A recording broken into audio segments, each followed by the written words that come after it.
So, ayan mga ka-vlog-vlog, nandito na tayo sa ating poultry house kung saan nandito yung ating mga alagang RTL.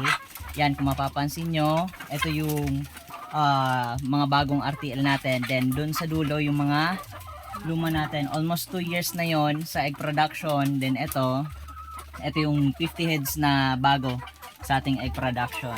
So, ngayon, baby, anong masasabi mo na marami yung naha-harvest natin na itlog kada araw?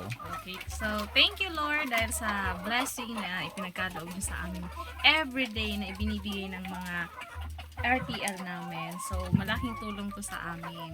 Yes naman. So again, maraming salamat sa Panginoon kasi talagang blessed kami with regards to egg production business. So hindi namin in-expect na ganito karami yung ma-harvest namin daily na umabot kami ng more than 2 trays out of 80 na layers namin. So dati nagsimula lang kami sa 65 heads, tapos nagkaroon ng problema, naging 30 heads na nga lang yun last time kasi nga binenta ko yung iba.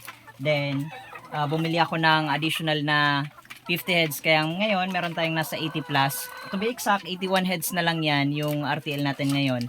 Pero nag-harvest pa rin tayo ng more than 2 trays kada araw. So magandang production na yan out of 80 heads na RTL.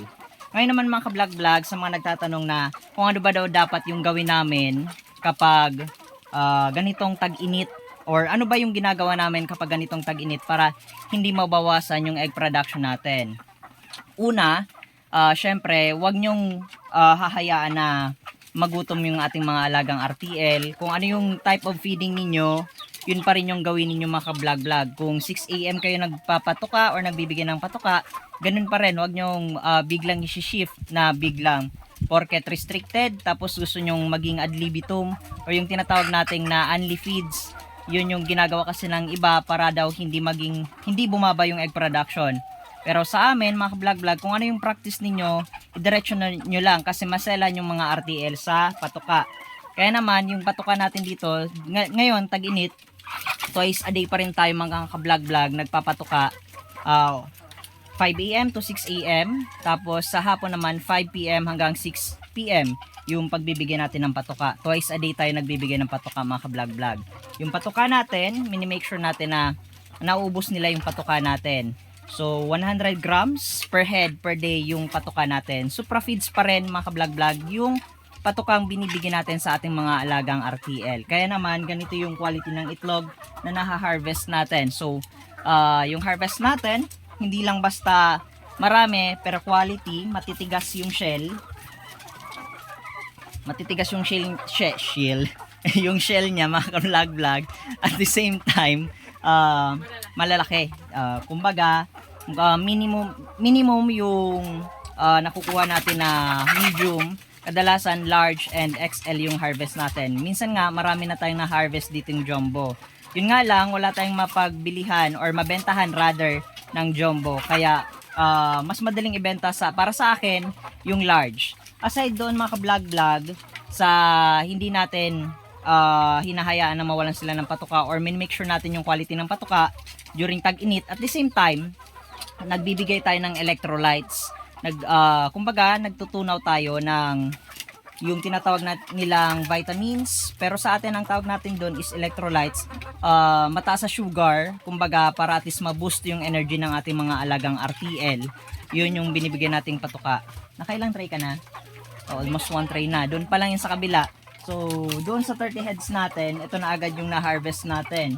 3 na lang yung kulang, 1 tray na. So ganyan yung quality or yung na-harvest natin dito sa ating egg farming business. Doon pa lang yan sa mga luma mga ka-vlog-vlog. At the same time, balik tayo mga ka-vlog-vlog. Sorry. Aside doon sa electrolytes, ano yung pinaka-importante, be? Tubig.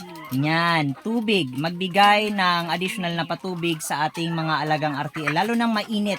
Talagang prone to stress yan. Kapag na-stress kasi yung mga alaga niting RTL, mga ka-vlog-vlog, ang nangyayari dyan is hindi nangingitlog or bumababa yung egg production, or kung nangingitlog naman, lumiliit yung kanilang mga itlog na nalilay. Kaya naman, importante na yung patubig ay sufficient kumbaga sa ating mga alagang RTL.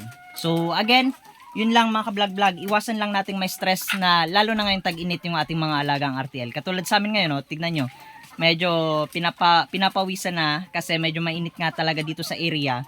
Kasi tampad nga dyan yung sikat ng araw. Kaya nagpalagay tayo dito ng trapal. Burlap yung tawag dito sa Bicol. Para at least maiwasan yung direktang pagtama ng sikat ng araw sa ating mga alagang RTL. Thanks God naman, maganda yung pwestuhan natin dito ng farmhouse natin or poultry house. Sa likod niyan, puro yan puno. Check nyo na lang yung tamang pagpili ng project location para sa ating alagang RTL or sa papatayo ng poultry house. I-check nyo na lang sa ating mga previous na videos sa ating YouTube channel mga ka-vlog-vlog.